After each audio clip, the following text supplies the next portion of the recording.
3 វិធីខាងក្រោមនេះដើម្បីដោះស្រាយពីការធុញទ្រាន់ក្នុងការរៀនធ្វើឲ្យបងប្អូនមានអារម្មណ៍ក្នុងការរៀនឡើងវិញសួស្តីបងប្អូនសិស្សានុសិស្សទាំងអស់គ្នា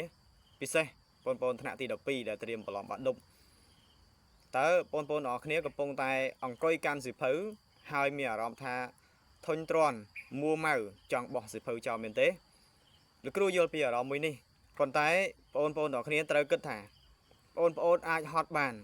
បងប្អូនអាចមានអារម្មណ៍ថាមួម៉ៅបានក៏ប៉ុន្តែបងប្អូនទាំងអស់គ្នាសូមកុំបោះបង់ចោលកាលណាប្រសិនបើបងប្អូនបោះបង់ប្រៀបបាននឹងបងប្អូនបោះបង់អនាគតខ្លួនឯងដូចគ្នាបាទអញ្ចឹងនៅក្នុងវីដេអូនេះលោកគ្រូនឹងបង្ហាញបងប្អូនអំពីវិធី3យ៉ាងដោះស្រាយអំពីការធុញក្នុងការរៀនរបស់បងប្អូនមកឲ្យមានអារម្មណ៍រៀនឡើងវិញវិធីទី1សម្រាប់10ទៅ15នាទីបងប្អូនត្រូវសម្រាប់ឬក៏ដកខ្លួនចេញពីតុដែលបងប្អូនកំពុងតែអង្គុយរៀនហើយមានអារម្មណ៍ថាធុញថប់នោះដើរចេញទៅខាងក្រៅ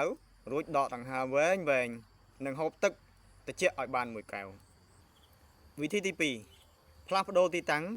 និងផ្លាស់ប្ដូរមុខវិជ្ជាដែលទៅរៀនប្រសិនបើបងប្អូនមានអារម្មណ៍ថា